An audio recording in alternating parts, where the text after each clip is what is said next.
Date बोलो सिमरन। 22 जनवरी 2022। 22 जनवरी 2022। 22 ज़्यादा match कर रहा है आज। अगर शॉर्ट में डेट लिखेंगे तो क्या होगा?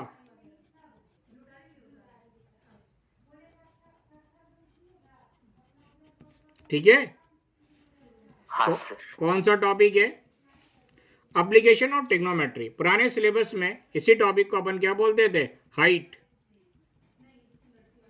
And distance.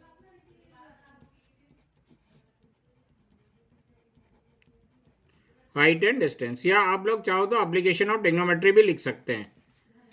ठीक है ना। इसकी आज कौन सी क्लास है?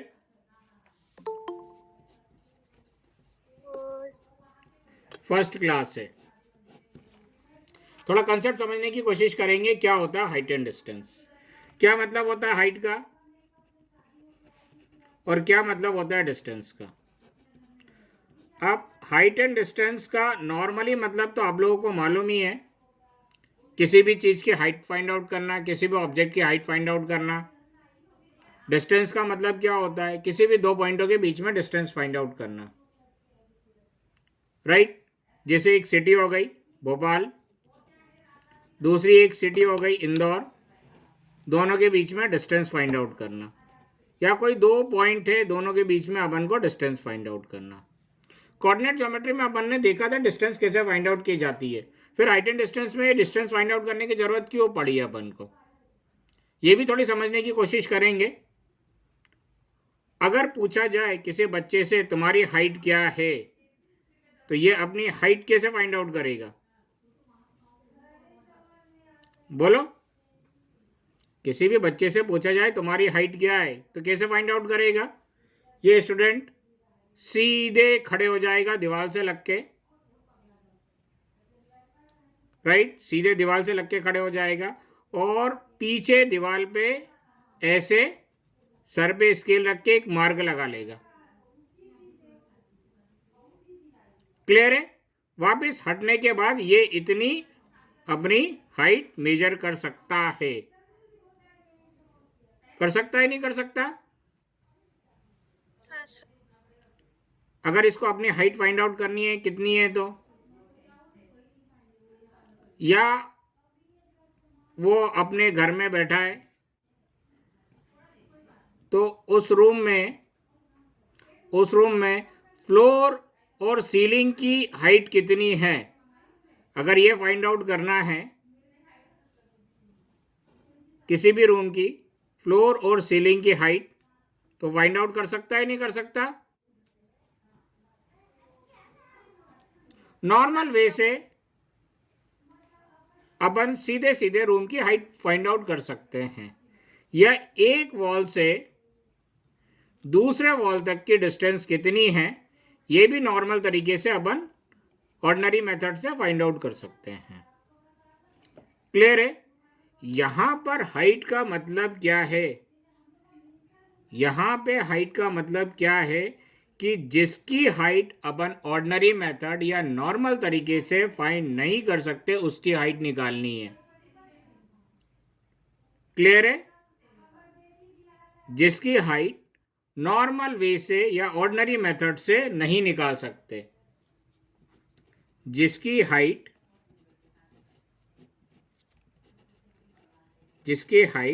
ऑर्डिनरी मेथड से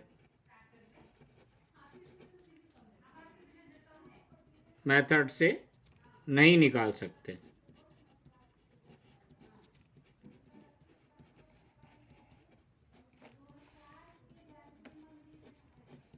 उसकी हाइट फाइंड आउट करनी है।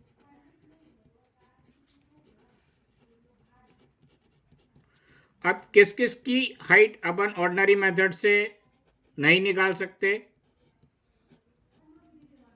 बताओ आप लोग कुछ एग्जाम्पल। सर टावर की हाइट। चलो, आपने एक वर्ड यूज करा टॉवर।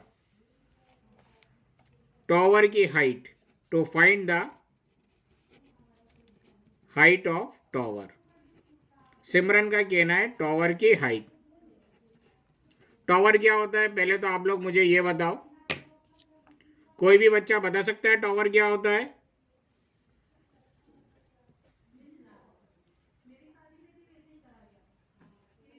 बोलो,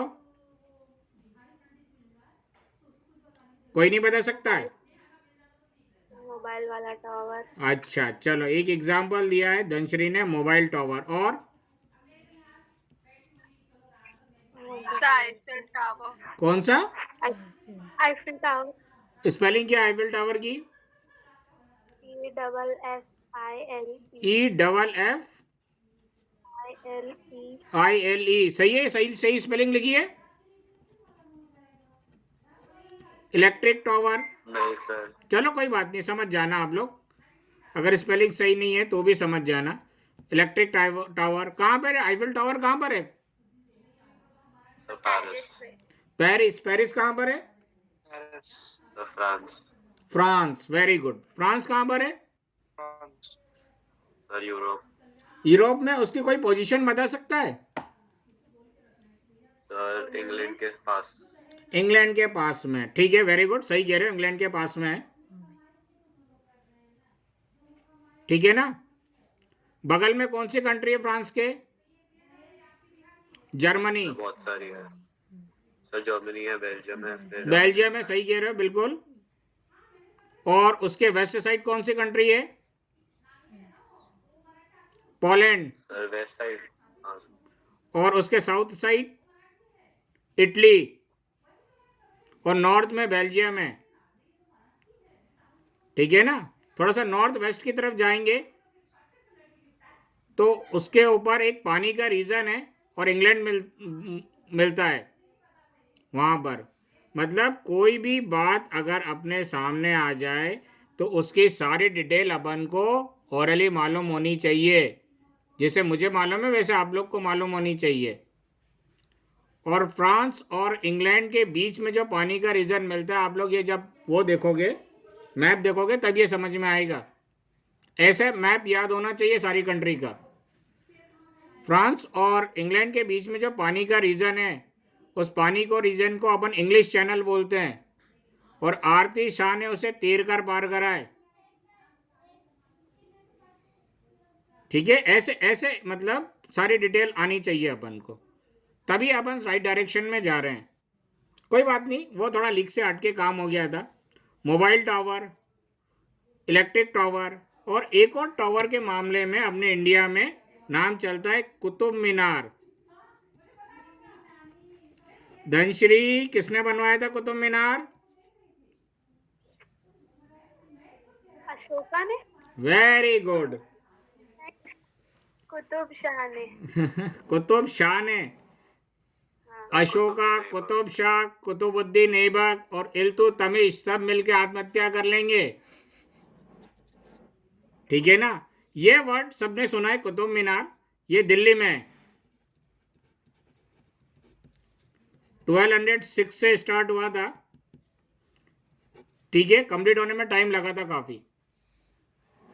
कुतुबुद्दीन ऐबक ने इसकी फाउंडेशन रखी थी, और 1210 में कुतुबुद्दीन ऐबक की डेथ हो गई थी। फिर इल्तुतमिश ने उसको कंप्लीट करवाया था। धनश्री, हाँ सर। कुछ आ रही है बात समझ में? हाँ सर। ठीक है, अभी बहुत पढ़ना है, कुछ भी नहीं आता किसी भी चीज में, तो ये मत समझना थोड़ा सा नॉलेज हो गया तो कि हमको सब कुछ आने लगा है। तो टावर का मतलब क्या होता है? अभी तो अपन, अगर टावर की बात हुई तो अपन मोबाइल टावर से समझ लेंगे, क्योंकि सारे बच्चों ने मोबाइल टावर देखे रखा है, ठीक है ना। सारे बच्चों ने आसपास जरूर मोबाइल टावर देखा है। इलेक्ट्रिक टावर भी कई बच्चों ने देखा ही होगा आसपास, ठीक है ना। टावर का मतलब एक बहुत बड़ा स्ट्रक्चर, ठीक है, जमीन से लगा हुआ बहुत बड़ा स्ट्रक्चर। क्यों इस टावर की हाइट, अच्छा इलेक्ट्रिक टावर की बात कर ले या मोबाइल टावर की बात कर ले, क्यों इस मोबाइल टावर या इलेक्ट्रिक टावर की ऑर्डिनरी वे से अपन हाइट नहीं फाइंड आउट कर सकते हैं क्या?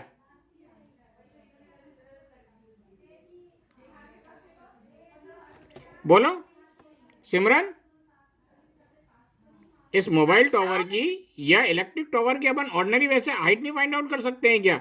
ये मोबाइल टावर में भी ऊपर चढ़ने के लिए सीढ़ियां लगी रहती हैं,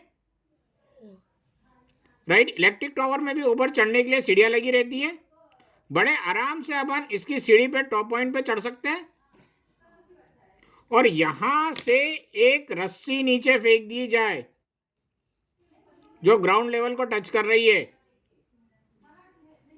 इतनी बड़ी रस्सी फेंक दी जाए और जैसे ये रस्सी ग्राउंड लेवल पे टच करे, आप यहां से रस्सी काट दो, पूरी की पूरी रस्सी ये नीचे गिर जाएगी। अब नीचे से ये रस्सी उठा के अपन मीटर स्केल से इसको मेजर कर सकते हैं। क्यों नहीं इसकी मोबाइल टावर की हाइट ऑर्डिनरी मेथड से फाइंड आउट हो सकती है? क्यों सिमरन? हाँ सर। ये इसकी हाइट ऑर्डिनरी मेथड से फाइंड आउट हो सकती है। एक मान लेते बहुत बड़ी बिल्डिंग है, मुंबई में कितने फ्लोर की बिल्डिंग नॉर्मली मिल जाती है? हाईएस्ट फ्लोर कितना है?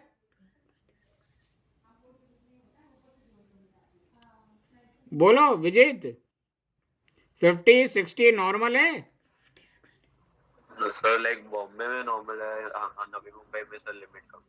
चलो ठीक है। अब और इसकी बिल्डिंग की हाइट फाइंड आउट करनी है तो ऊपर छत पे खड़े होकर एक रस्सी फेंकी जा सकती है नीचे, एक रस्सी फेंकी जा सकती है। जैसे ही नीचे ग्राउंड लेवल पे रस्सी टच हो जाए, यहां से रस्सी काट दो, पूरी की पूरी रस्सी नीचे आ जाएगी। अपन इसकी हाइट इजिली फाइंड आउट कर सकते हैं। बुर्ज खलीफा, अरे रस्सी बड़ी नहीं मिलेगी तो दो रस्सी को जोड़ के तो बड़ी बना सकते हैं ना अपन। बुर्ज खलीफा की भी हाइट नॉर्मल वे से फाइंड आउट करी जा सकती है।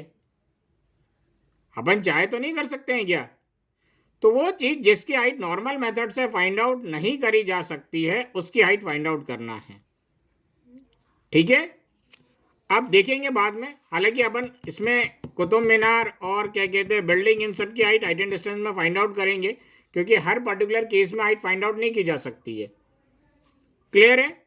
और ये चीज समझ में। अब देखते हैं थोड़ा नॉर्मल वे से कि किसकी हाइट फाइंड आउट नहीं कर सकते अपन। समझ लेते हैं, समझ लेते हैं।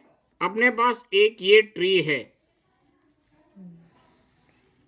ठीक है, ये एक ट्री है, प्लास्टिक वाला नहीं है।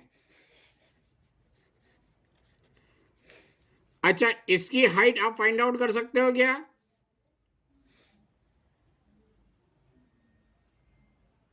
अगर कोई बच्चा ऑर्डिनरी वे से या किसी तरीके से इसकी हाइट फाइंड आउट कर सकता है तो बताए मुझे।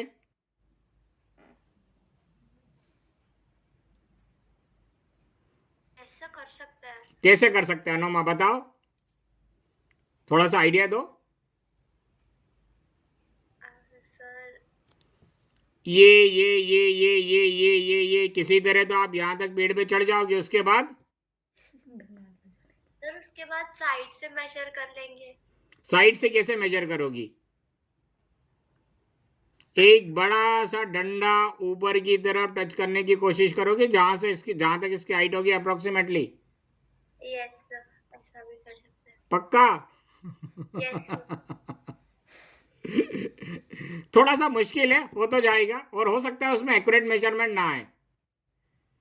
ठीक है भैया, अनुमा ने तो ये हाइट भी फाइंड आउट करने की कोशिश कर ली ऑर्डिनरी मेथड से। चलो अच्छा ठीक है, अपन दूसरा कुछ कोशिश करते हैं। ये एक टेम्पल है, कल भी इसके बारे में थोड़ा सा अपन ने देखा था। सामने से देखेंगे तो ये टेम्पल ऐसे दिखेगा अपन को, जस्ट सामने से खड़े होकर देखेंगे तो।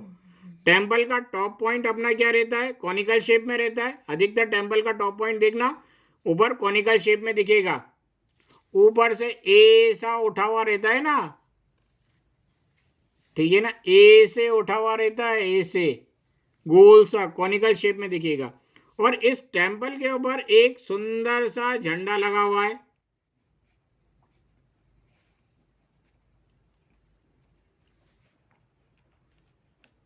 अनुमा, इसकी हाइट कैसे फाइंड आउट करोगी?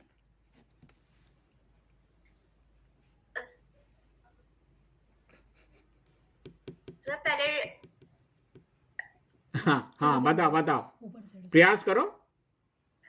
चढ़ना है क्या मंदिर के ऊपर? चढ़ना चाहोगी? बनी बात है, इस केस में तो बहुत मुश्किल है। कि इस फ्लैग की हाइट अपन फाइंड आउट करें कि कितना बड़ा है। थोड़ा सा मुश्किल है अपने लिए यहां पर, ठीक है ना। पेड़ की हाइट तो चलो आपने कोशिश कर ली, बिल्डिंग की हाइट भी कोशिश कर ली, टॉवर की भी एक पर्टिकुलर वे में अपन कोशिश कर सकते हैं। क्लियर है। अब यहां पे इसकी हाइट फाइंड आउट करना बहुत मुश्किल है। दूसरा, एक माउंटेन है,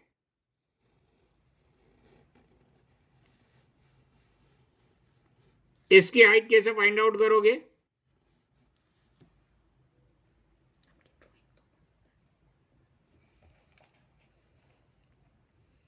किसी के पास कोई आइडिया? चढ़ के। धनश्री, चढ़ोगी तो आप ये डिस्टेंस मेजर कर पाओगी ना। हाँ सर। ऐसा तो नहीं है अपन यहां चढ़ने के बाद ड्रिल करके एकदम सीधे नीचे जमीन तक ड्रिल कर दें। ऐसे तो पॉसिबल नहीं है ना, माउंटेन तो चारों तरफ से उठा होगा ना। हाँ सर। तो उस केस में इस माउंटेन की हाइट कैसे फाइंड आउट करोगे? तो बहुत सारी जगह अपन को नॉर्मल या ऑर्डिनरी मेथड से अपन हाइट फाइंड आउट नहीं कर सकते हैं, ठीक है ना। तो उस जगह की हाइट फाइंड आउट करने की अपन आज कोशिश करेंगे। आज के इस टॉपिक में अपन कोशिश करेंगे कि जिसकी हाइट नॉर्मल वे से फाइंड आउट नहीं करी जा सकती, राइट, उसकी हाइट अपन कैसे फाइंड आउट करें, ठीक है। अब एक और छोटा सा एग्जांपल ले लेते हैं। एक ये रिवर है, ये पानी इधर फ्लो कर रहा है, पानी इधर फ्लो कर रहा है, ठीक है। अपन को इस रिवर का ये एक एंड है और ये दूसरा एंड है, ठीक है। रिवर का एक एंड ये है, एक एंड ये है। ये वाला पार्ट अपन को क्या कहलाएगा? विड्थ ऑफ द रिवर, और कोने को अपन बोलते हैं बैंक ऑफ द रिवर। तो ये रिवर में इस पॉइंट से इस पॉइंट के बीच में कितनी डिस्टेंस है? राइट, इस एंड से इस एंड तक कितने डिस्टेंस है? ये डिस्टेंस कैसे फाइंड आउट करोगे? रस्सी से। रस्सी से, बिल्कुल सही कह रहे हो। धनश्री ने बहुत अच्छा काम करा है। ये रही धनश्री, यहाँ पे खड़ी हुई है डी फॉर धनश्री, और उसकी खास दोस्त अनोमा यहाँ खड़ी हुई है, ए फॉर अनोमा। धनश्री ने अपने कमर में एक रस्सी बांधी बहुत बड़ी, और ये पानी में कूद गई, ठीक है। तैरते तैरते तैरते तैरते तैरते 1 घंटे तैरते तैरते धनश्री ये दूसरे एंड पर आ गई, ठीक है। धनश्री ने यहां से रस्सी पकड़ा, और ये रस्सी क्योंकि बहुत बड़ी थी तो पीछे अनोमा पकड़ के खड़ी थी, और अनोमा ने यहां तक रस्सी मैच करी और यहां से रस्सी काट ली और ये रस्सी को खींच लिया। बची रस्सी, जो भी इस रस्सी की लेंथ थी, अनोमा ने मीटर स्केल से मेजर करके इस रिवर की विड्थ निकाल दी। धनश्री, आप यही कहना चाहती हो ना? हाँ सर। पक्का? हाँ। एक ओशन है, इंडियन ओशन, नाम सुना है ना आप लोगों ने? सबने नाम सुना है? हाँ सर। कहां पर है? सर बंगाल के पास है शायद। कहां पर है? बंगाल के पास है शायद। चलो कोई बात नहीं, मुंबई पे खड़े होके देखोगे तो शायद दिख जाएगा इंडियन ओशन। क्यों विजय, दिख जाएगा क्या? नहीं सर। अच्छा, अरेबियन सी दिखेगा, हाँ सर।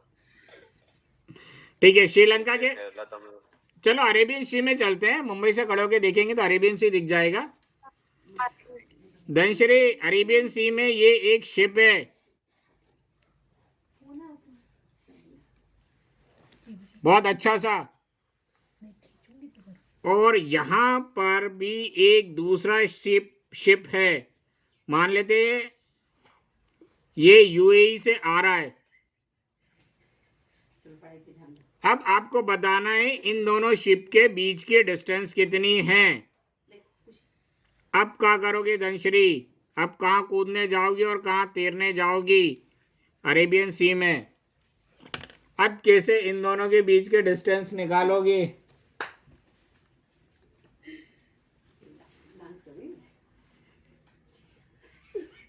सर किसके बीच में डिस्टेंस? अब शिप ही दिख रही है तो शिप के बीच में ही निकालेंगे ना। अब बताओ, इतना आसान नहीं है कि आप तैर के इधर चले गई। अमेजन रिवर का नाम सुना है? हाँ सर। कहाँ पर है? अफ्रीका। लाहौल बिला कुव्वत। Brazil sorry Brazil. क्या कर रही हो गुड़िया? ब्राजील। हाँ सर उधर कोने में। ठीक है ना, वो बहुत बड़ी है,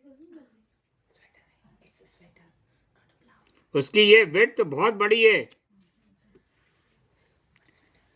एक एनाकोंडा ग्रास, वो स्नेक का नाम सुना है? एनाकोंडा। हाँ जी। हाँ सर। वो वहीं पे रहते हैं, अमेजन रिवर में ही है। और उसके आसपास जो घासें लगी हुई है उसे एलिफेंट ग्रास बोलते हैं। इतनी बड़ी है कि उसके अंदर एलिफेंट भी छुप जाता है। ठीक है, उसकी विड्थ कैसे नापोगी? तैर कर? इतना आसान नहीं है ना। हर जगह अपन अपना ऑर्डिनरी मेथड लगा दें। ठीक है, कोई छोटी मोटी रिवर होगी तो उसकी अपन विड्थ निकाल सकते हैं, नहीं तो अदरवाइज बहुत मुश्किल है। आज तो टेक्नोलॉजी बहुत एडवांस हो गई है, सैटेलाइट वगैरह आ गए हैं, काफ़ी कुछ पता चल जाता है ऑन द स्पॉट। पहले बड़ी दिक्कत जाती थी। कैस्पियन सी को, कैस्पियन लेक है उसको सी मान लिया गया था जब सैटेलाइट वगैरह नहीं थी। तो बाद में पता चला कि ये सी नहीं है, ये तो लेक है, चारों तरफ जमीन से घिरा हुआ है। पहले बड़ी मुश्किल जाती थी। तो कई बार इतना आसान नहीं है अपन को दो चीज़ों के बीच में डिस्टेंस फाइंड आउट करना और कुछ एक चीज़ों की हाइट फाइंड आउट करना। तो उस वक्त अपन को इस ट्रिग्नोमेट्री की हेल्प लेनी पड़ती थी, और आज भी लेनी पड़ती है कई जगह। अपन ट्रिग्नोमेट्री को अलग नहीं कर सकते, हाइट एंड डिस्टेंस को अलग नहीं कर सकते। अब कैसे अपन ट्रिग्नोमेट्री की हेल्प लेंगे ये अपन थोड़ा सा आगे डिस्कस करेंगे। ठीक है, इतना क्लियर है सबको? Yes sir. अपने बुक में जो क्वेश्चंस दिए हुए हैं वो कैसे क्वेश्चंस दिए हैं उसके बारे में थोड़ा डिस्कस करेंगे। अब ट्रिग्नोमेट्री की हेल्प से अपन कैसे फाइंड आउट करेंगे हाइट, वो देख लेते हैं। सपोज कर लेते हैं ये एक ट्री है, इस ट्री का एग्जांपल ले लेते हैं।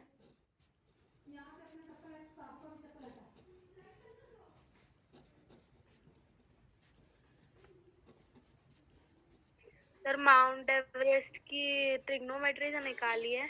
देखते हैं, ये एक सुंदर सा पेड़ है, काय का पेड़ है?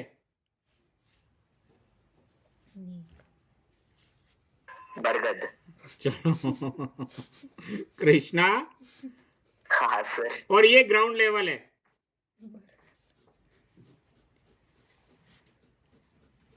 अपन को इसकी हाइट फाइंड आउट करनी है। अनोमा वाला मेथड यूज नहीं करेंगे, वो बोलने में बहुत अच्छा है। क्यों अनोमा? और यहां पर अब अनोमा खड़ी है और सोच रही है इस ट्री के हाइट कैसे फाइंड आउट करें। क्लियर है? अब अनोमा यहां खड़े होके सोच रही है। सोचते सोचते अनोमा की नजर इस ट्री के टॉप पर गई। टॉप पोर्शन कौन सा है ट्री का? ये वाला है। क्लियर है? वैसे तो अनोमा इधर उधर ऐसे ऐसे ऐसे चारों तरफ दिखेगा अनोमा को, लेकिन थोड़ी देर के लिए अपन ये समझ लेते हैं ये इमेजिनरी लाइन है जिससे अनोमा ट्री के टॉप को देख रही है। ये वाला पोर्शन क्या कहलाएगा? यहां पर ये वाला पोर्शन क्या कहलाएगा? Top of the tree.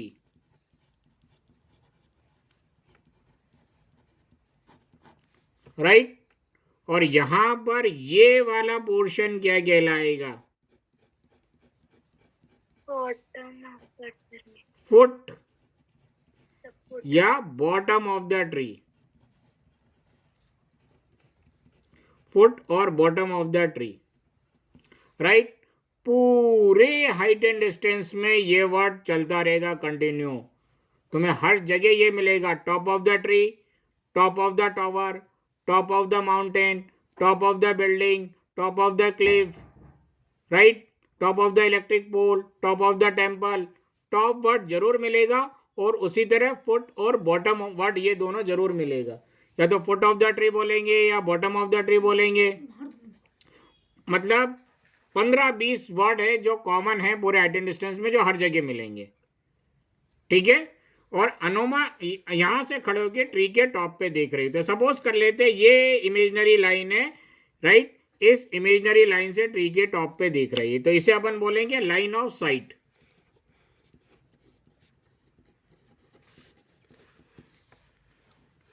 कोई डाउट इसमें? बोलो। नहीं सर। अब अनोमा यहां से खड़े होके हॉरिजॉन्टल इस ट्री के इतने पार्ट को भी देख रही है,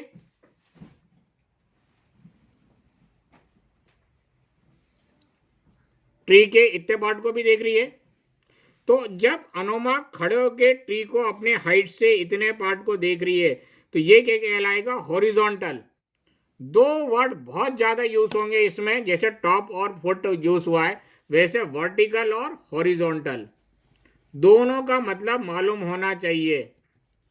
जिसको मतलब क्लियर नहीं है 10-10, 20-20 बार लिख लिख के बोल बोल के याद कर ले। हॉरिजॉन्टल का मतलब ऐसी लाइन जो जमीन के साथ चले, और वर्टिकल का मतलब ऐसी लाइन जो जमीन पे खड़ी है। दोनों में बेसिक डिफरेंस ये है। क्लियर है? अनोमा हॉरिजॉन्टली ट्री को ऐसे देख रही है यहां तक, और टॉप और बॉटम के बीच की जो डिस्टेंस होगी, टॉप और बॉटम के बीच की जो डिस्टेंस होगी वो क्या कहलाएगी? बोलो। टॉप और बॉटम के बीच की डिस्टेंस क्या कहलाएगी अपनी? Height. Height, height of the tree. यही अपन को फाइंड आउट करनी है,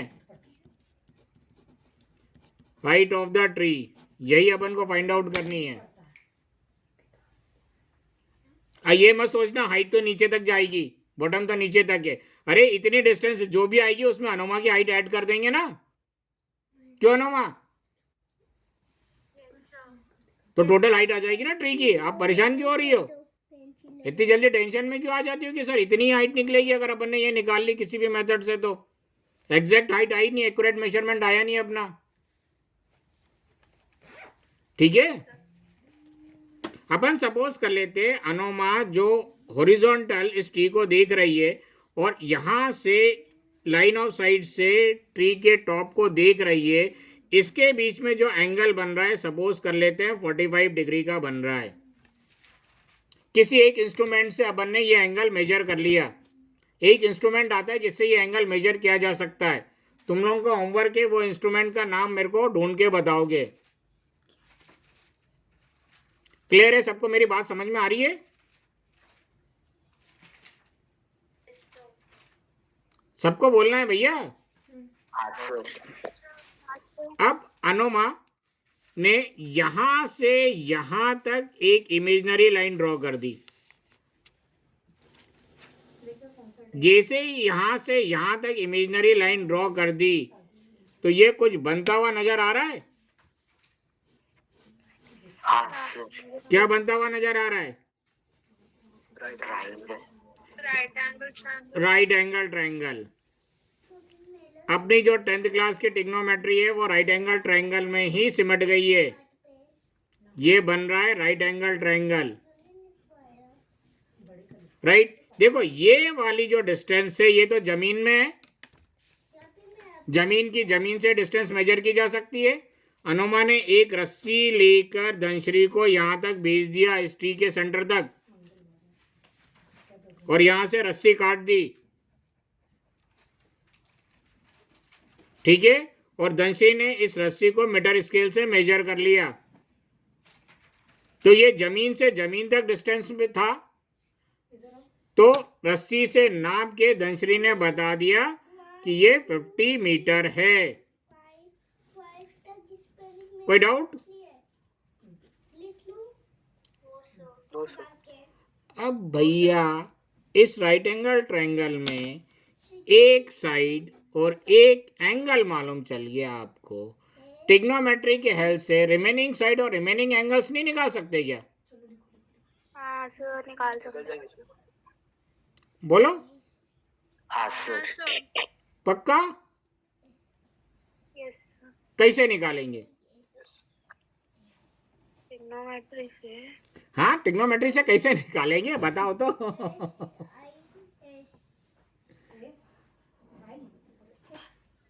सर साइन cos tan का यूज करेंगे। साइन cos tan का यूज करके कैसे कैसे पता चलेगा? साइन का यूज करे, कॉस का यूज करे, टेन का करे, कॉसेक का करे, सेक का करे, कॉट का करे, किसका यूज करे, कैसे पता चलेगा? चलो देख लेते हैं थोड़ा सा बेसिक। सर tan या cot? जरूरी नहीं है टेन और कॉट। नहीं सर, ये वाले केस में। हाँ, ये वाले केस में कह सकते हो, ठीक है ना। और उसमें भी टेन और कॉट में भी किसका यूज करेंगे ये भी अपन देखेंगे, जो अपने लिए और आसान हो जाए, सोचना भी ना पड़े। देखो, पहली चीज तो इसमें एक वर्ड और छूट रहा है अपना। जब भी अपन नीचे से ऊपर देखते हैं, अनुमा यहाँ पे नीचे से ऊपर देख रही है, जब भी अपन नीचे से ऊपर देखते हैं और जो एंगल बनता है उसे बोलते हैं एंगल ऑफ एलिवेशन। क्या बोलते हैं? Angle of elevation. Angle of elevation का मतलब लिख के 100 बार याद कर लेना, नहीं तो अभी डायग्राम ही नहीं बनेगा, क्वेश्चन तो दूर की बात है। एंगल ऑफ एलिवेशन का मतलब होता है नीचे से ऊपर देखना।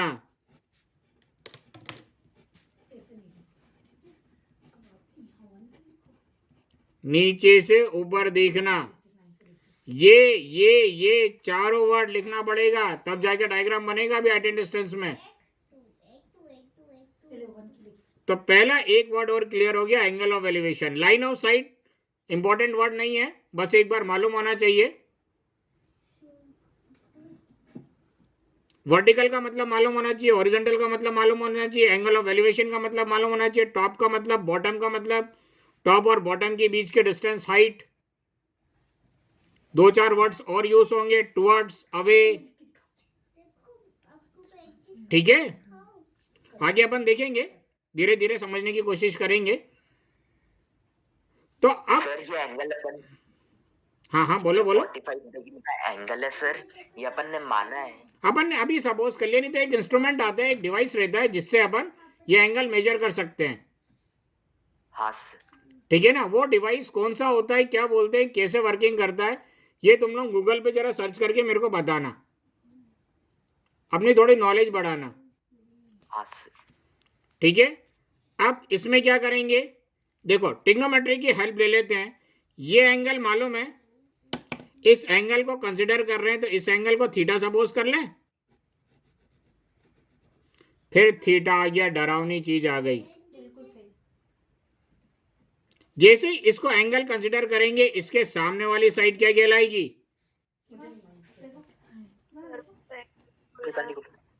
परपेंडिकुलर। इसके सामने वाली साइड क्या कहलाएगी? परपेंडिकुलर। 90 डिग्री के सामने वाली साइड क्या कहलाएगी?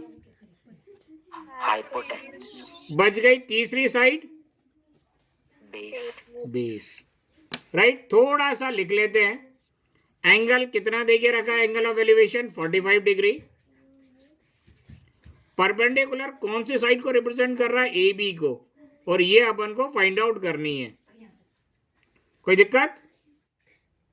नहीं सर। और कौन सी साइड दे के रखी है? बेस। बेस यानी BC, ये कितना दे के रखा है? 50 मीटर।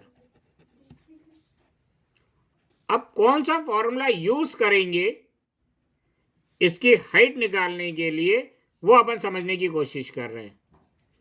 फॉर्मूला देखो खुद बनाना पड़ेगा, और फॉर्मूला बनाने का फॉर्मूला क्या है? Unknown upon known. इस फॉर्मूले से अपन फॉर्मूला बनाएंगे। Unknown upon known equal formula. इस फॉर्मूले से कौन सा फॉर्मूला यूज होगा वो अपन बनाएंगे। अननोन मतलब जिस साइड की लेंथ फाइंड आउट करनी है। किस साइड की लेंथ फाइंड आउट करनी है बोलो, यहां पे लिख दिया है ए बी यानी परपेंडिकुलर की। नोन मतलब जिस साइड की लेंथ मालूम हो। किस साइड की लेंथ मालूम है? CBBC। डैश BC की। और जब भी परपेंडिकुलर को बेस से डिवाइड करते हैं तो उसे क्या बोलते हैं? कोई डाउट? नहीं सर। किसी को भी? विजित क्लियर हो गया? कॉट और टेन में भी टेन का ही क्यों यूज करेंगे? हाँ सर। अभी और थोड़ा आगे क्लियर हो जाएगा। कॉट का यूज करेंगे तो क्या होगा। अब देखो, अब फॉर्मूले में वैल्यू रख देते हैं। परपेंडिकुलर यानी ए बी, बेस बेस कितना देके रखा है 50 इक्वल 10 की जगह 10। थीटा कितना, एंगल ऑफ एलिवेशन कितना है 45 डिग्री। 10 45 की वैल्यू कितनी होती है? Sir 1। A B upon 50 equal 1। 50 इधर होल डिवीजन में इधर जाएगा तो मल्टीप्लीकेशन में 50 इंटू 1 कितना आ गया? 50। कोई डाउट? No sir. नहीं सर। No sir. क्लियर है कैसे यूज करेंगे अपन ट्रिग्नोमेट्री हाइट फाइंड आउट करने के लिए या डिस्टेंस फाइंड आउट करने के लिए? Yes sir. पक्का लिख लो इसको जरा।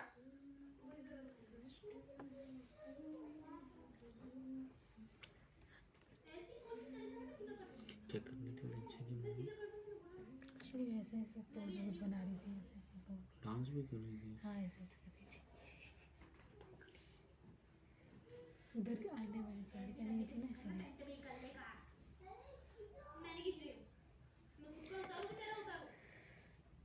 Very good. अरे और आपके हाथ में तो MW बनता है।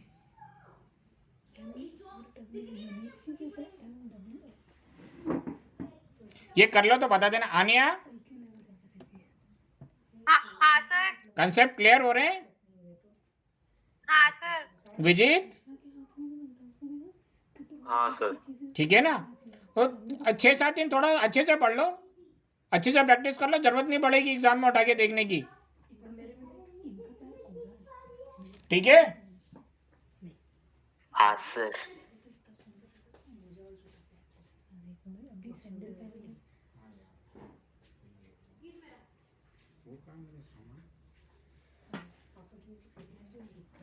लिख लो तो मेरे को बता देना। डायग्राम भी किसी को चाहिए तो बता देना।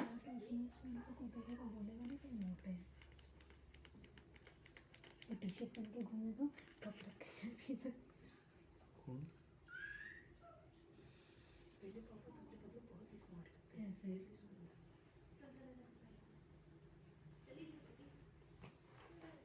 यश सर हो गया। हाँ, ठीक ठीक। यश यस सर। कुछ खिड़कियां खुल रही हैं? यस सर, ये तो पहले से पढ़ के रहा था। अच्छा, मुझे भी पता है पहले से बच्चों को कितना आता है और पढ़ने के बाद कितना आता है।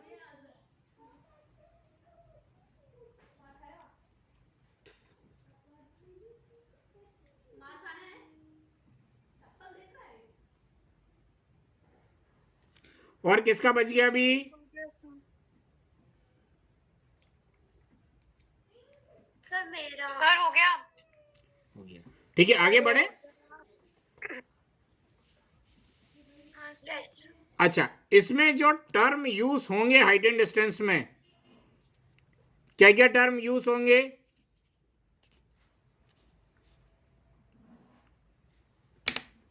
एक तो मैंने बता दिया टॉप और बॉटम। किस की जनरली किस के डिस्टेंस अपन या हाइट ऑर्डिनरी मेथड से नहीं निकाल सकते। जैसे एग्जांपल है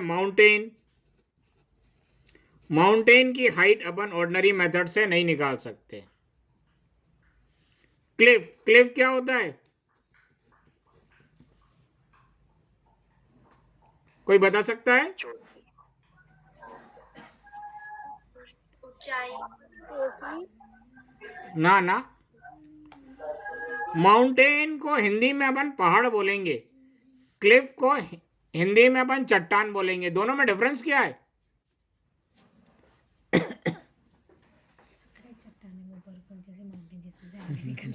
सर बहुत बड़ा रॉक।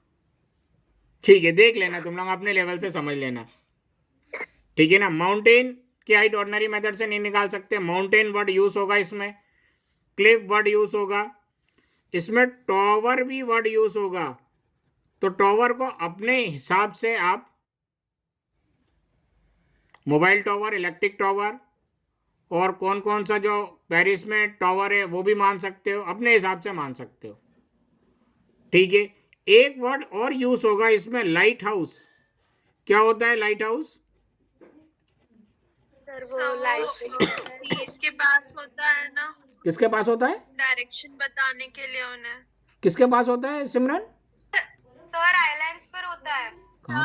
वो मतलब सीज बोल रही हूँ, शिप्स को डायरेक्शन बताने के लिए होता है ना। शायद, हो सकता है, आप सही बोल रहे हो शायद। तो लाइट हाउस की हाइट फाइंड आउट करने के लिए आ सकता है, ट्री की हाइट फाइंड आउट करने के लिए आ सकता है, इलेक्ट्रिक पोल की हाइट फाइंड आउट करने के लिए आ सकता है, बिल्डिंग की हाइट फाइंड आउट करने के लिए आ सकता है, टेम्पल के ऊपर झंडा लगा है, क्या बोलते हैं उसको? राइट, उसकी हाइट फाइंड आउट करने के लिए आ सकता है। ऊपर आसमान में एक एरोप्लेन उड़ रहा है, उसकी हाइट फाइंड आउट करने के लिए आ सकता है, राइट। तो ये सब जो चीजें हैं ये अपन को पूरे हाइट एंड डिस्टेंस में मिल जाएंगी। यही सारी चीज मिल जाएगी, mountain, cliff, tower, lighthouse, tree, electric pole, building, flag step, aeroplane, ठीक है। अब तुम्हें इन सारे वर्ड से पाला पड़ना वाला है तुम्हारा, हर क्वेश्चन में तुम्हें यही सारी चीजें मिलेंगी। अब नेक्स्ट पार्ट क्या है? डिस्टेंस किसके फाइंड आउट करनी है? डिस्टेंस में पहला चीज अपन ने देखा था, विड्थ ऑफ द रिवर।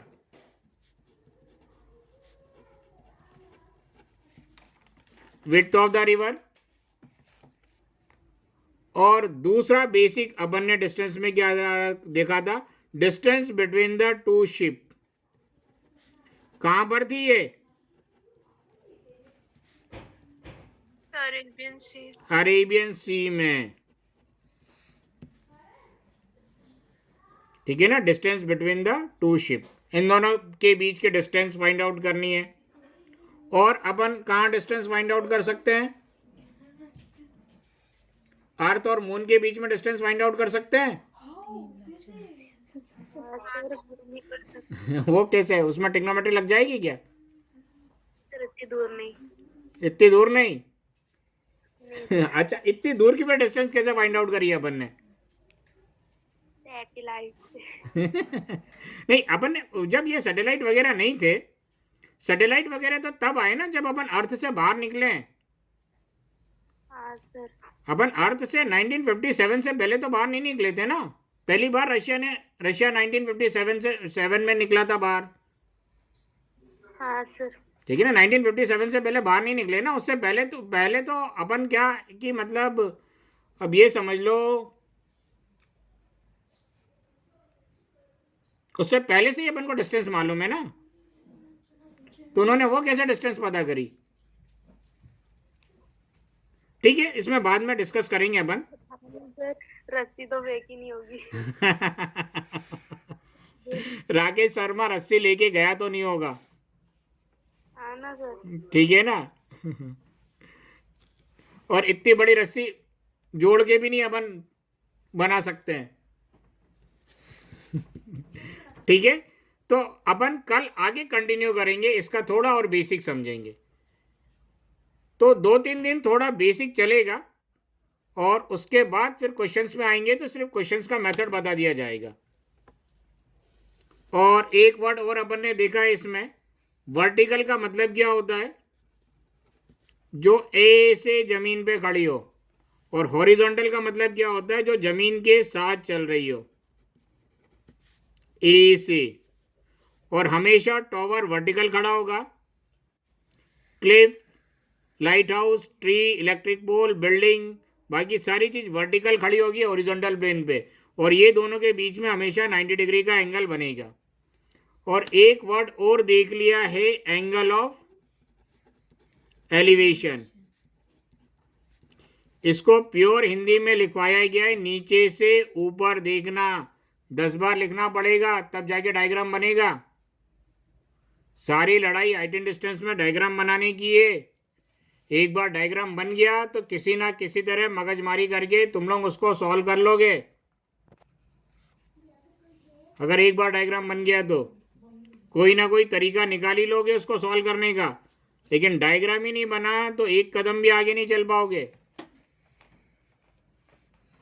इसमें एक और वर्ड आएगा, एंगल ऑफ डिप्रेशन। कोई बता सकता है क्या होता है? सर ऊपर से सर जो टॉप से टावर से हो। हाँ हाँ बोलो बोलो, कौन कौन बोल रहा था? सर ऊपर से नीचे देखना। ऊपर से नीचे देखना। और आगे इसमें और कोई कुछ बोलना चाहता है? सर उसके बेस और उसका एंगल के बीच में होगा वो। बेस और एंगल के बीच क्या होगा? सर टॉप का जो बेस बनेगा, जो टॉप से जो हम हॉरिजॉन्टल लाइन खींचेंगे उसके और एंगल लाइन के बीच का जो एंगल होगा वो एंगल ऑफ डिप्रेशन होगा। हाँ, वो एंगल ऑफ डिप्रेशन होगा, ठीक है, बिल्कुल सही है। देखेंगे एंगल ऑफ डिप्रेशन और एंगल ऑफ एलिवेशन में अंतर क्या है, ठीक है ना। एंगल ऑफ डिप्रेशन के बारे में कल डिस्कस करेंगे, ठीक है। और हुआ तो कल कुछ क्वेश्चंस और करेंगे, थोड़ा सा इसका मेथड भी देखेंगे। अच्छा, कल हॉलीडे, कल संडे, ठीक है ना। हाँ सर। हाँ ठीक है, नेक्स्ट क्लास परसों लगेगी मंडे को।